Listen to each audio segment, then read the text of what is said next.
हरिः ओम्। संस्कृतानुरागिणः सहृदयाः भारतीयवैदिकपरम्परायाः संरक्षणार्थं संवर्धनार्थं अनुवर्तनार्थञ्च अत्र मया कश्चन चिक्रोडप्रयासः क्रियमाणः वर्तते।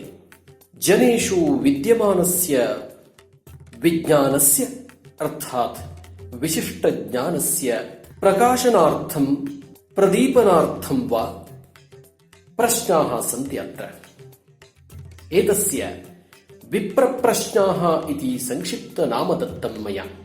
अत्र 20 प्रश्नाः सन्ति। प्रत्येकं प्रश्नस्य उत्तरं चिन्तयितुं 20 क्षणात्मकः 20 सेकेण्ड्स् कालः वर्तते। साहाय्यार्थं अ इ उ ऋ इति 4 विकल्पाः अपि भवन्ति। यदा प्रश्नाः आगच्छन्ति तदा विकल्पाः अपि आगच्छन्ति। भवन्तः समीचीनं विकल्पं चित्वा एकस्मिन् पत्रे पुस्तके वा लिखन्तु। अनन्तरम् उत्तरमपि परिशीलयन्तु। अन्ते युष्माभिः कति साधूत्तराणि दत्तानि इति प्रतिस्पन्दमञ्जूषायाम् अवश्यं लिखन्तु। कुतो विलम्बः? शुभमस्तु। अत्र वर्तते प्रथमः प्रश्नः। गरुडस्य माता का? चिन्तनार्थं 20 क्षणात्मकः समयः वर्तते। समयः आरब्धः। अ अञ्जना, इ अदितिः, उ विनता, ऋ कद्रुः। 4 विकल्पाः सन्ति। चिन्तयित्वा उत्तरम् एकस्मिन् पुस्तके पत्रे वा लिखित्वा स्थापयन्तु। समयः अतीतः अस्ति। गरुडस्य माता का इति प्रश्नः आसीत्। उत्तरं पश्यामः। अत्र वर्तते साधूत्तरम् उ विनता। विनता भवति गरुडस्य माता। अस्तु, इदानीं द्वितीयः प्रश्नः अत्र वर्तते। श्रीकृष्णस्य विद्यागुरुः कः? प्रश्नः। इदानीं 4 विकल्पाः अपि अत्र आगताः सन्ति। अ सान्दीपिनी महर्षिः, इ कश्यपमहर्षिः, उ अत्रिमहर्षिः, ऋ भरद्वाजमहर्षिः। श्रीकृष्णस्य विद्यागुरुः कः इति प्रश्नः।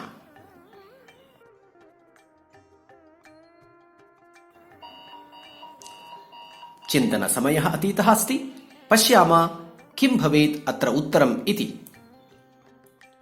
सान्दीपिनी महर्षिः भवति श्रीकृष्णस्य विद्यागुरुः। इदानीम् अत्र आगच्छति तृतीयः प्रश्नः। पश्यन्तु। कुबेरस्य राजधानी का? प्रश्नः एवं वर्तते। अत्र 4 विकल्पाः अपि आगताः सन्ति। अ मिथिला, इ अमरावती, उ अलका, ऋ अरावती। कुबेरस्य राजधानी का इति प्रश्नः। शीघ्रम् उत्तरं चिन्तयन्तु। लिखित्वा सिद्धाः भवन्तु। चिन्तनसमयः अतीतः अस्ति। पश्यामः इदानीम् उत्तरम्। अत्र भवति उत्तरम् उ अलका इति कुबेरस्य राजधान्याः नाम भवति। इदानीं भवति अत्र 4थः प्रश्नः युष्माकं पुरतः वर्तते। परीक्षितमहाराजं कः सर्पः अदशत्? प्रश्नः एवं वर्तते। परीक्षितमहाराजं कः सर्पः अदशत् इति 4 विकल्पाः सन्ति अत्र। अ पुन्नागः, इ कालनेमी, उ शेषनागः, ऋ तक्षकः। परीक्षितमहाराजस्य हन्ता सर्पः कः? शीघ्रं चिन्तनं कुर्वन्तु। उत्तरं लिखन्तु। सिद्धाः च भवन्तु। युष्माकं चिन्तनसमयः अतीतः अस्ति। पश्यामः इदानीम् उत्तरम्। अत्र समीचीनम् उत्तरं भवति तक्षकः। अस्तु, इदानीं 5मः प्रश्नः अत्र विद्यते। पश्यन्तु। देवलोकस्य गायकाः के इति प्रश्नः। चिन्तनकालः आरब्धः अस्ति। अ यक्षाः, इ गन्धर्वाः, उ किंपुरुषाः, ऋ किन्नराः। देवलोकस्य गायकाः के इति प्रश्नः। चिन्तनं कुर्वन्तु, उत्तरं लेखित्वा सिद्धाः भवन्तु। चिन्तनकालः अभवत्, भवन्तः उत्तरम् अलिखन् इति भावयामि। अत्र पश्यामः किं भवेत् साधु उत्तरमिति। ये गन्धर्वाः भवति अत्र समीचीनम् उत्तरं, ते एव देवलोकस्य गायकाः भवन्ति। पश्यामः षष्ठं प्रश्नम् अत्र विद्यते। याज्ञसेनी इति कस्याः नाम? प्रश्नः याज्ञसेनी इति कस्याः नाम इति। उत्तरम् अत्र चिन्वन्तु। अ रुक्मिण्याः नाम, इ जानक्याः नाम, उ कुन्त्याः नाम, ऋ द्रौपद्याः नाम भवति। याज्ञसेनी इति कस्याः नाम इति प्रश्नः। उत्तरं चिनुत, सिद्धाः भवत। अस्तु, इदानीम् उत्तरं पश्यामः। ऋ द्रौपद्याः नाम भवति याज्ञसेनी इति। अस्तु, अभिनन्दनानि। इदानीम् अग्रे गच्छामः। सप्तमः प्रश्नः अत्र भवति। पश्यन्तु, अयोध्यायाः पूर्वतनं नाम किम्? अयोध्यायाः पूर्वतनं नाम किम् आसीत्? पश्यामः। इदानीं चतुरः विकल्पान् पश्यामः।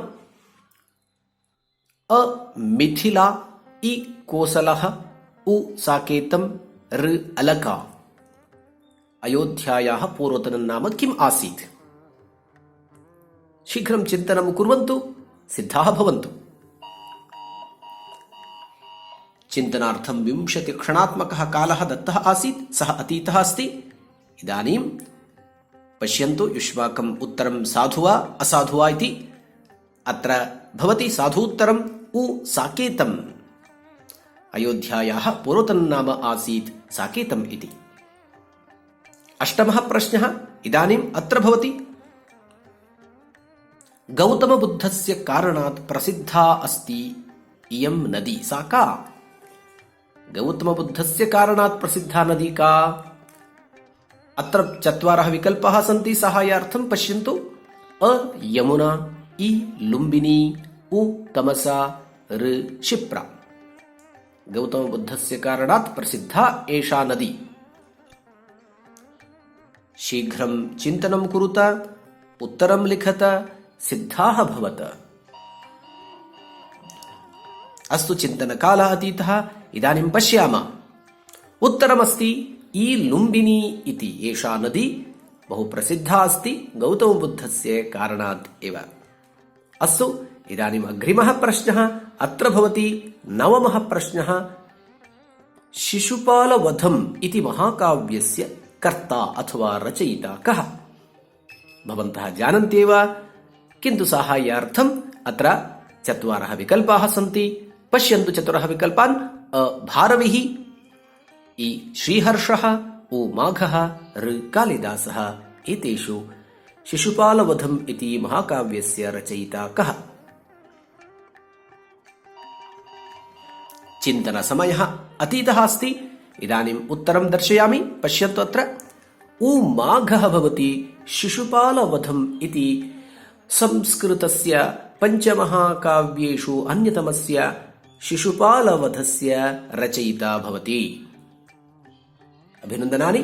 10मं प्रश्नं पश्यामः। अत्र विद्यते अयं प्रश्नः। हलायुधः इति प्रसिद्धः कः इति प्रश्नः। चिन्तनार्थं 20 क्षणात्मकः कालः आरब्धः अस्ति। 4 विकल्पाः अपि अत्र सन्ति। अ बलरामः, इ दुर्योधनः, उ भीमः, ऋ कर्णः। एतेषु कः हलायुधः इति प्रसिद्धः अस्ति? शीघ्रं चिन्तनं कुर्वन्तु। इदानीं पश्यामः किं भवेत्। 10मम् उत्तरम् अत्र विद्यते। साधु उत्तरम् अ बलरामः भवति हलायुधः इति, सः प्रसिद्धः। अस्तु, इदानीम् अग्रिमः 11 प्रश्नः अत्र विद्यते। पश्यन्तु, प्रसिद्धानाम् उपनिषदां संख्या भवति। चिन्तनं कुर्वन्तु अ 12 इ 10 उ 6 ऋ 18 प्रसिद्धानाम् उपनिषदां संख्या। चिन्तनं कुर्वन्तु, उत्तरं लेखित्वा सिद्धाः भवन्तु।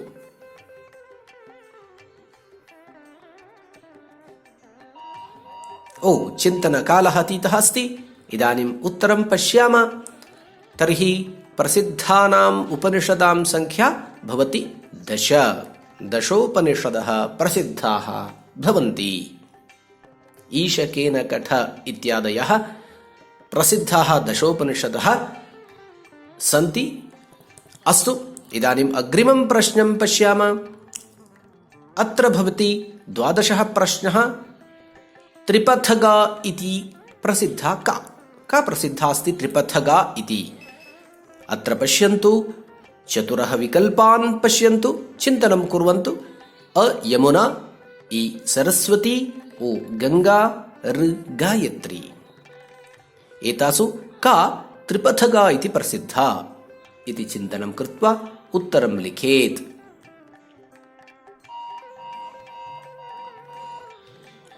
प्रायः भवन्तः सर्वेपि उत्तरम् अलिखन् इति भावयामि। इदानीं पश्यामः साधु उत्तरं किमस्ति इति। उ गंगा प्रसिद्धा अस्ति त्रिपथगा, नाम स्वर्गेऽपि प्रवहति, भूलोकेऽपि प्रवहति, पुनः पाताललोकेऽपि सा प्रवहति इति कारणात् त्रिपथगा इति गंगायाः नाम विद्यते। अभिनन्दनानि। अग्रे गच्छामः। 13 प्रश्नः अत्र विद्यते। पुरुषार्थाः कति सन्ति? बहु सुलभः प्रश्नः अस्ति। अत्र सन्ति 4 विकल्पाः। अ 3, इ 9, उ 4, ऋ 10। पुरुषार्थाः कति सन्ति इति प्रश्नः। भवन्तः जानन्त्येव। उत्तरं शीघ्रं लेखित्वा सिद्धाः भवन्तु। चिन्तनकालः अतीतः अस्ति, इदानीं पश्यामः। एतेषु साधु उत्तरमस्ति उ 4। धर्मः, अर्थः, कामः, मोक्षः च इति 4 पुरुषार्थाः भवन्ति। अस्तु, इदानीं 14 प्रश्नः अत्र वर्तते युष्माकं पुरतः।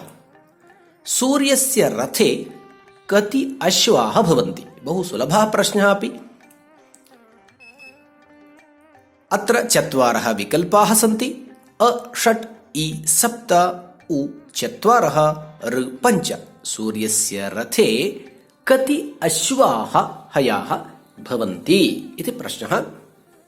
शीघ्रम् उत्तरस्य चयनं कुरुत, लिखत, सिद्धाः भवत।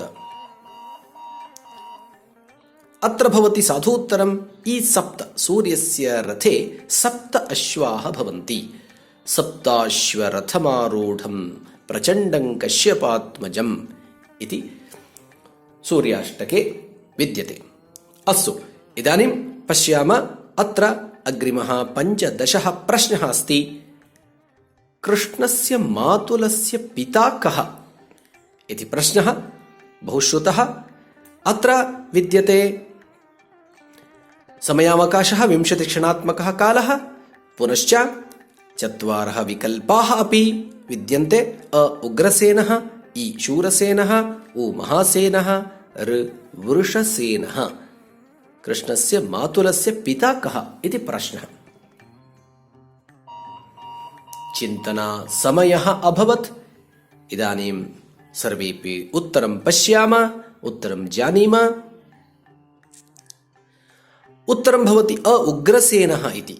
सः कृष्णस्य मातुलः कंसः यः अस्ति तस्य पिता उग्रसेनः। अस्तु, इदानीं 16 प्रश्नः अत्र विद्यते। सत्यमेव जयते इति वाक्यं कस्याम् उपनिषदि वर्तते? प्रश्नः पुनरेकवारं। सत्यमेव जयते इति वाक्यं कस्याम् उपनिषदि वर्तते? 4 विकल्पान् पश्यत। अ छान्दोग्य, इ कठ, उ माण्डूक्य, ऋ मुण्डक। एतासु उपनिषत्सु कस्याम् उपनिषदि सत्यमेव जयते इति वाक्यं वर्तते? शीघ्रं चिन्तनं कुर्वन्तु। अस्तु, युष्माकम् उत्तरं सिद्धम् इति भावयामि। इदानीं पश्यन्तु, उत्तरं भवति साधूत्तरं मुण्डकोपनिषदि विद्यते। इदं प्रसिद्धं वाक्यं सत्यमेव जयते इति। अभिनन्दनानि। अग्रे गच्छामः। 17 प्रश्नः अत्र वर्तते। इन्द्रस्य सारथिः कः इति प्रश्नः। चिन्तनसमयः आरब्धः। 4 विकल्पाः अपि आगताः। अ अरुणः, इ मातलिः, उ ईशानः, ऋ अग्निः। एतेषु 4 विकल्पेषु किं भवेत् साधूत्तरम्? इन्द्रस्य सारथिः कः? चिन्तनकालः अतीतः अस्ति। इदानीम् उत्तरं पश्यामः। मातलिः भवति इन्द्रस्य सारथिः। अस्तु, इदानीम् अग्रिमः प्रश्नः युष्माकं पुरतः आगतः अस्ति। 18 प्रश्नः। रघुमहाराजस्य पुत्रः कः इति प्रश्नः। रघुमहाराजस्य पुत्रः कः? अत्र सन्ति 4 विकल्पाः। अ दिलीपः, इ अजः, उ दशरथः, ऋ सगरः। सम्यक् चिन्तनं कुर्वन्तु। उत्तरं ज्ञात्वा लेखित्वा सिद्धाः भवन्तु। चिन्तनसमयः अभवत्। पश्यामः समीचीनम् उत्तरम्। अत्र भवति इ अजः। रघुमहाराजस्य पुत्रः भवति अजः। अस्तु, अग्रे गच्छामः। 19 प्रश्नः भवति अत्र। मनसिजः कः? बहु सुलभः प्रश्नः। अत्र सन्ति 4 विकल्पाः। अ वरुणः, इ पवनः, उ नारदः, ऋ मदनः। मनसिजः कः? शीघ्रम् उत्तरं चिनुत, उत्तरं लिखत, सिद्धाः भवत। समयः अभवत्। इदानीम् अत्र दर्शयामि साधूत्तरं। ऋ मदनः।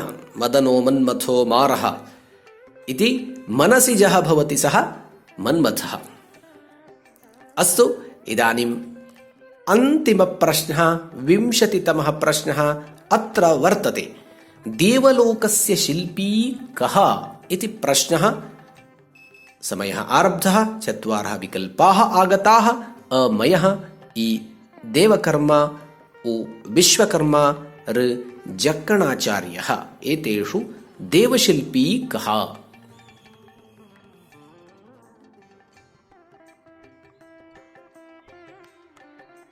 भवन्तः उत्तरं लिखितवन्तः इति भावयामि। पश्यामः इदानीं युष्माकम् उत्तरं साधु वा असाधु वा इति। अत्र विद्यते साधूत्तरं उ विश्वकर्मा। अस्तु, इदानीं समयः आगतः अस्ति। भवन्तः कति उत्तराणि लिखितवन्तः सम्यक् इति परिशीलयन्तु। सर्वेभ्यः अभिनन्दनानि। सदापि स्मरन्तु, अस्माकं वैदिकपरम्परायाः रक्षणार्थम् एषः एव अस्माकं मन्त्रः भवेत्। वदामि संस्कृतं, नमामि भारतम्। धन्यवादः। पुनर्मिलामः।